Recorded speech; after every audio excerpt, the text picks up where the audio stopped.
Merhaba Burç TV takipçileri, tekrar sizlerle birlikteyim. Şimdi sizler için iki tane fal kapattım. Bunlar sizin niyetiniz için, istediğiniz, beklediğiniz şeyler için bir tanesini seçip niyet edebilirsiniz. Diğerini de istediğiniz bir şey için ya da bir başka kişi için tutabilirsiniz dediğim gibi. Şimdi bir tanesini seçip yorumlamak istiyorum. Bakalım sizde beklentileriniz neler, sizi neler bekliyor? Belki 2022 yılıyla, yeni yılla ilgili niyetleriniz var. Bakalım neler var? Hep birlikte görelim. Şunu seçmek istiyorum ilk önce. Mavi fincanı seçiyorum. Bu fincanı seçen sevgili Burç TV takipçileri için şimdi bunu yorumlamak istiyorum. Bakalım neler çıkmış. Evet. Çok değişik bir fal. Bir kere onu söyleyeyim. Ee, sanki paraşüt var. Hani böyle insanlar uçarlar ya, böyle paraşütle atlarlar, işte sanki böyle uçan balonlar olur. Yani tabir etmeye çalışırsam şunun gibi, hani hayallerinize uçacaksınız, sanki böyle hayallerinize yakınlaşacaksınız. Ve bu hayali iki kişi olarak kurmuşsunuz. İki kişi için yani niyet etmişsiniz. Siz ve karşınızdaki kişi için. Yolunuz kesişiyor bu insanla. Hani bir birliktelik yaşıyorsanız şayet sonsuzluğa gidecek bu ilişki. Yani güzel sonuçlanacak bir kere. Bunu söylemek istiyorum. Sevinç gözyaşınız var. Bununla ilgili de yani hayal ettiğiniz şey olacak, istediğiniz insanla bir yola çıkacaksınız, güzel bir şekilde sonuçlanacak ve bununla ilgili bir gözyaşınız var, duygusal bir an yaşayacaksınız. Ve dediğim gibi biraz ilginç, değişik bir fal. Bir kere çok nasipli, kısmetli bir insansınız, onu söylemek istiyorum. Size nasibi, kısmeti de sanki bu hayatınıza girecek olan kişi daha da pekiştirecek. O da kendisi de şanslı bir kişi. Bakın burada bir hayal var, dediğim gibi çok güzel bir fal çıkmış. Hayalinizdeki şeyi çok yakın zamanda gerçekleştireceksiniz. Hayal kurduğunuz şey için çok çaba sarf etmişsiniz bir kere. Bunu söylemek istiyorum. Hakikaten hani böyle yaşadığınız, geçmişte yaşadığınız sıkıntılar, sorunlar böyle sanki kara bulut gibi kafanıza çökmüştü, ama bundan sonra açılacak bir yolla, açılacak bir kapıyla siz tamamen aydınlığa çıkaracak. Ve inanın buna bir kişi vesile oluyor. Dediğim gibi hayatınıza girecek olan kişi ya da hayatınızdaki olan kişi olabilir. Tamamen ilişkiyle ilgili bir şey bu. Ve inanın ikinizde de çok büyük nasip ve kısmet var. Ve siz bu ilişki için çok çaba sarf etmişsiniz. Yani çok özveride bir kere bulunmuşsunuz. Bunun bir kere emeğini, karşılığını alacaksınız. Ve hani diğer yarınız gibi, hani o kişi bütün hayali, planları, ileriye yönelik düşüncelerinizi hep bu kişiyle birlikte adımlar atıp işte niyetlerde bulunuyorsunuz. Yani her şekilde berabersiniz, birliktesiniz. Hani merdivenleri güzel ve sağlam çıkacaksınız bir kere bu ilişkide. Bunu söylemek istiyorum size.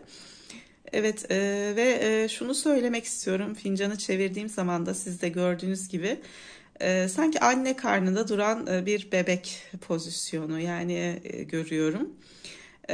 Bebek hayaliniz varsa, yani bebek niyet ederek kapattıysanız sizi müjdeli güzel bir bebek haberi bekliyor. Hayatınıza dahil olacak güzel bir bebeğiniz olacak. Ve dediğim gibi ilişkiyle alakalı da, eğer dediğim gibi evliyseniz, bebek düşünüyorsanız çok güzel bir bebek var. Müjdeli, kısmetli, nasipli bir bebek geliyor, ailenize katılacak. Ve ilişki anlamında da dediğim gibi ilişki yaşıyorsanız da hemen bir bebek sahibi olacaksınız. Yani sanki çok beklemek istemiyorsunuz. Hani böyle ailenizin meyvesini, yani kendi evliliğinizin meyvesini bir an önce almak istiyorsunuz. E, birçok heyecan yaşayacağınız bir zaman dilimi olacak. Böyle bazı şeylere aynı anda koşturmaya çalışacaksınız, yorulacaksınız, ama Dediğim gibi tatlı telaşlar olacak bu. Güzel telaşlar, güzel koşturmacalar olacak. Dediğim gibi ve basamaklar var ve siz bu basamakları azminizle inanın zafere kavuşturacak yani bu basamaklar sizi. Azmediyorsunuz çünkü. Şimdi tabağınızı yorumlamak istiyorum. Bakalım tabağınızda neler çıkmış sevgili Burç TV takipçileri.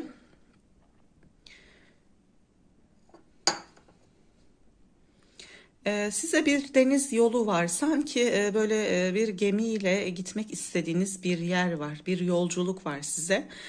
Ama hakikaten bu yolculuk bir kere size çok iyi gelecek. Yolunuz açık, ferah. Sanki böyle hayalinizde bir gemiyle yapmak istediğiniz bir yolculuk. Yani bir tatil olabilir, bir yolculuk olabilir bu. Ama bunu gerçekleştireceksiniz. Ve sağlam 2022 yılına özellikle sağlam bir şekilde yani böyle kafanız boş olacak, böyle daha sağlıklı güzel şeyler düşüneceksiniz, böyle daha sağlam donanımlı gireceksiniz yeni seneye siz. Dediğim gibi özellikle bir kişi için de çok odaklanmışsınız.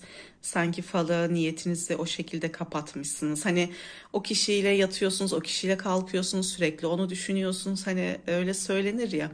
Aynı sizde onun gibi. Bu ilişkiden hiç vazgeçmemişsiniz. Aslında birçok zorluklar yaşamışsınız.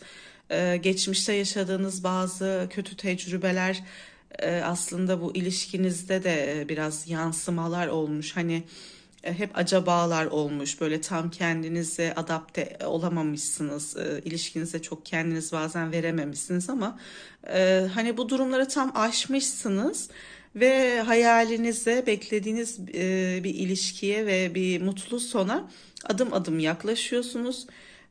İyi ki de vazgeçmedim, iyi ki de mücadele ettim diyeceğiniz bir insan, inanın karşınızdaki kişi sizi her anlamda mutlu edecek. Maddi, manevi her konuda yanınızda olacak, destek olacak bir insan. Sadece yaşadığınız kötü bir olay zaman zaman hafızanızda. Bunu biraz bastırabilirsiniz, unutmaya çalışırsanız ya da işte o noktada çok takılı kalmazsanız inanın yeniliklerle, güzelliklerle, nasiple, kısmetle gireceğiniz bir sene, bir yıl olacak ve sizi bir kişi çok sevindirecek, size güzel müjdeli bir haberle geliyor. Sanki hani uzun zamandır böyle yüzünüz gülmemiş, böyle kötü şeyler biraz böyle sizi rahatsız etmiş. Yani kötü yaşadığınız kötü tecrübeler, bazı insanların kötü davranışlarına maruz kalmışsınız. Bu e, dilleriyle belki söyledikleri şeylerle siz dil yarası gibi bu. İçinizde bir yara oluşturmuş. O yüzden böyle sanki uzun zamandır gülmüyorsunuz, uzun zamandır böyle mutsuz gibi hissediyorsunuz kendinizi. Çok kapatmışsınız. Hani çok konuşmak, dışarı vurmak istemiyorsunuz. O yüzden bir insanın size vereceği güzel ve iyi bir haberle sanki biraz da olsa yüzünüz gülecek. E, Böyle çevirelim bakalım.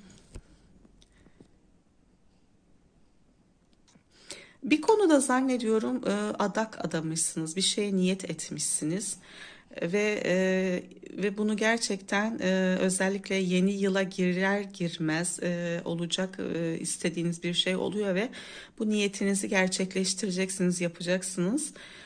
İnanın daha bir ferahladığınızı göreceksiniz, daha çok rahatlayacaksınız. Bakın burada gözyaşları var. Sanki bu yıl içinde çok gözyaşı akıtmışsınız, çok gözyaşı dökmüşsünüz. Biraz siz üzülmüşsünüz açıkçası. Sadece zaman zaman sürekli yatmak ve uyumak istiyorsunuz. Şunu söylemek istiyorum. Bunun nedeni de sanki kafanız hakikaten çok yorgun olduğu için biraz kendinizi iyi hissetmediğiniz için böyle yatarak bazı şeyleri unutmak ve uzaklaşmak istiyorsunuz. O yüzden Biraz sık uyuyorsunuz. Yani uykuya çok veriyorsunuz kendinizi. Ama şunu söylemek istiyorum. Gelecek yılda, 2022 yılında birçok şeye adım adım yaklaşacaksınız. Birçok güzellikler, yenilikler sizinle olacak. O yüzden canınız hiç sıkılmasın. Birçok güzelliğe, birçok kapıyı aralayacaksınız. İyi anlamda. Güzel kapılar önünüze açılacak. İnşallah her şey gönlünüzce olsun diyorum. Hoşça kalın. Merhaba Burç TV takipçileri. Şimdi de diğer fincanı seçen takipçiler için fincanı yorumlamak istiyorum. Bakalım sizin niyetinizde neler çıkmış, sizi neler bekliyor. Hep birlikte görelim, dinleyelim.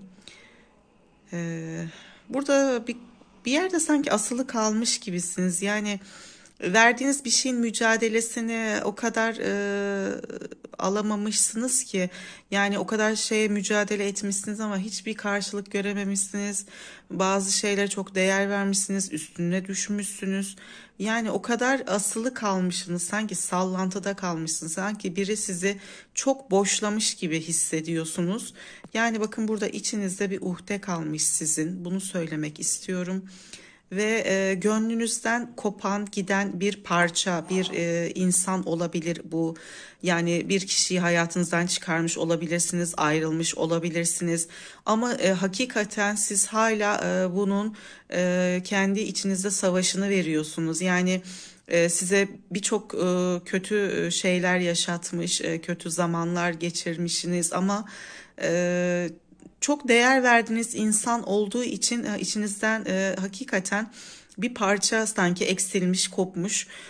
Tekrardan toparlanmaya çalışıyorsunuz, tekrardan kendinize gelmeye çalışıyorsunuz. Hanenizle ilgili bir kere bir yenilik var, güzel bir yenilik olacak. Ve bir kalabalık olacak, evinizin içinde güzel konuşmalar olacak. Sanki ailenizle ilgili bir şeye bir karar veriyorsunuz. Yani bir karar aşamasında olabilirsiniz.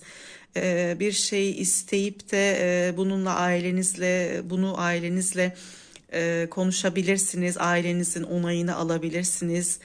Yapmak istediğiniz bir iş olabilir bu, yeni bir ilişki olabilir. Ve bir kişinin hakikaten onayı sizin için çok önemli. Kimseyi bundan sonra kırmak, üzmek istemiyorsunuz ve aynı şekilde kırılmak ve üzülmek hiç istemiyorsunuz. Çünkü yaşadığınız birçok şey size çok olumsuz etki etmiş. Bir kere hayat enerjinizi, yaşam enerjinizi çalmış sanki bir insan ve bunun hala acısını içinizde yaşıyorsunuz. Hani derler ya, insan ne yaşadığını sadece kendisi biliyor. Evet, aynen o şekilde. Ama inanın bunları da hiç hak etmemiş bir insansınız, bir kişisiniz.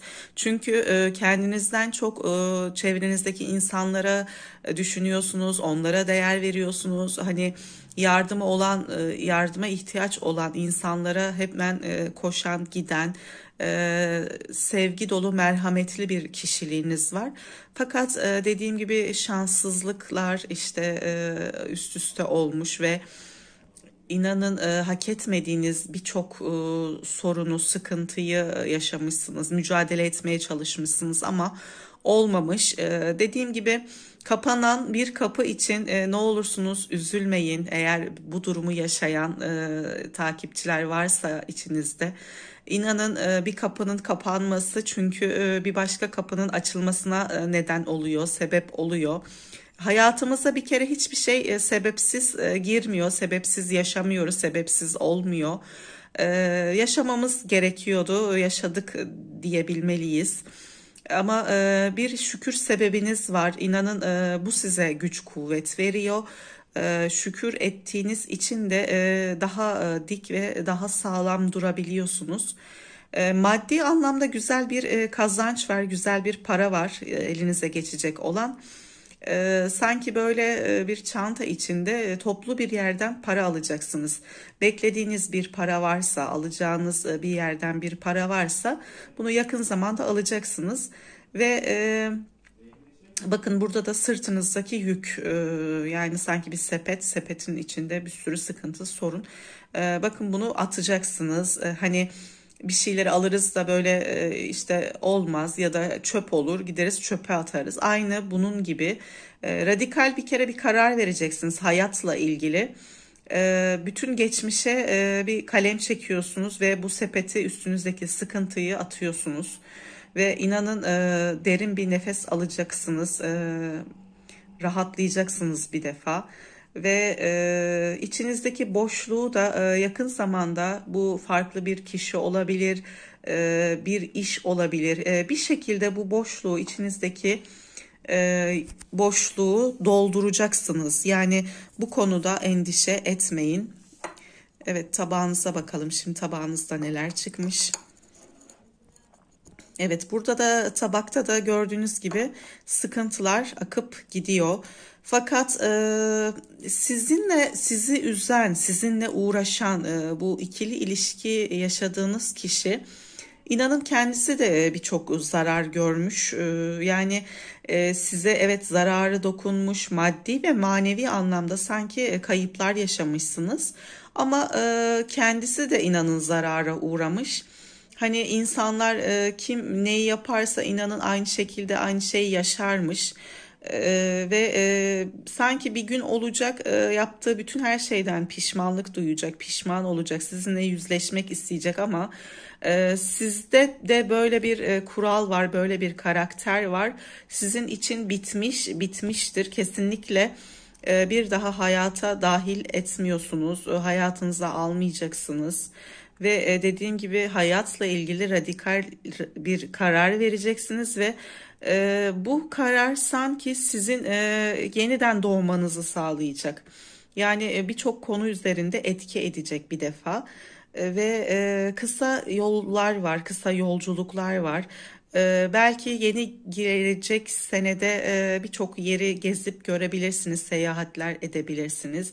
Yani yapmadığınız birçok şeyi, istediğiniz birçok şeyi yeni gelen senede yapacaksınız, tamamlayacaksınız. İstediğiniz şeyleri, yarım bıraktığınız şeyleri tamamlıyorsunuz. Ve resmi bir yerde bir işiniz olacak. Bu sanki bir şey alıp satma gibi. Yani sanki bir eviniz var, işte satıyorsunuz, yenisini alıyorsunuz. Ya da bir arabanız var, satıyorsunuz, başka bir tane araba alıyorsunuz. Hani örnekleri çoğaltabiliriz de. Dediğim gibi bir alım satım, yani arsa olabilir, ev olabilir, yazlık olabilir. Yani bir alım satım olacak ama yeni bir şey alacaksınız. Sanki eskiyi satıp daha yenisini, daha iyisini alacaksınız. Ve dediğim gibi birçok konuda daha bir kere duyarlı olacaksınız, daha böyle temkinli olacaksınız. Ondan sonra daha kendiniz bir kere daha iyi hissedeceksiniz, mutlu olacaksınız. Bakın burada da bir fil var, şurada gözüken bir fil. Yani fil şans, nasip, kısmet anlamında. Yani sanki hani çok yollardan dolanan, yürüyen bir kişi var. Hani sanki size ulaşmaya çalışıyor ama e, yani mücadele edecek sanki bir insan sizin için. Sizi kazanmak isteyecek ve bu uğraşı da boşa çıkmayacak açıkçası. Sizin takdirinizi alacak bir defa. Ve hani sanki o insanla bir yola geçeceksiniz, bir yola gireceksiniz. Hani dediğim gibi nasipli, kısmetli bir insan, bir kişi. Yapı olarak da aslında size çok benzeyen bir insan. Yani düşünceniz, hayata bakışınız, bakış açınız aynı. Ve ailenizle ilgili ufak bir sorun yaşamışsınız. Sanki biraz bir gönül kırgınlığı yaşıyorsunuz ama bu çabuk toparlanacak. Yani yine tekrar bir araya geliyorsunuz. Bakın burada oturuyorsunuz. Yani sanki çözümlenemeyecek gibi duran, gözüken bir şeyi aslında ailenizle birlikte böyle birlikle hani birlikten kuvvet doğar derler. Onun gibi hani birlik olacaksınız ve ailenizle ilgili yenilikler yaşayacaksınız. Yani biraz daha sanki onlara anlamaya çalışacaksınız. O göz, yani onların gözünden bazı olaylara bakmaya çalışacaksınız. Ve bu anlamda da ilişkilerinizde, ailevi ilişkilerinizde biraz iyileşme olacak, iyileşme söz konusu olacak. Sanki şöyle söylemek istiyorum açıkçası, biraz onlara sanki aslında hak etmediği şeyler yaşatılmış ve size de bu anlamda biraz sitemkarlar diyebilirim. Sanki yani o yüzden size sitem ediyorlar ama gönüllerini alacaksınız. Yine kuvvetlenecek, güçlenecek bağlarınız, ailevi ilişkileriniz. Çünkü aslında herkes birbirinin arkasında, yani iyi gününde, kötü gününde, hani herkes birbirine destek oluyor. Ve dediğim gibi ailenizle ilgili bir aydınlık, bir güzel bir şeyin içine geçeceksiniz. Yani bir yeniliğe geçeceksiniz ailenizle birlikte ve hani buna bütün ev halkı, bütün ev hanedeki kişiler sevinecek. Bunu söylemek istiyorum. İnşallah her şey gönlünüzce olsun.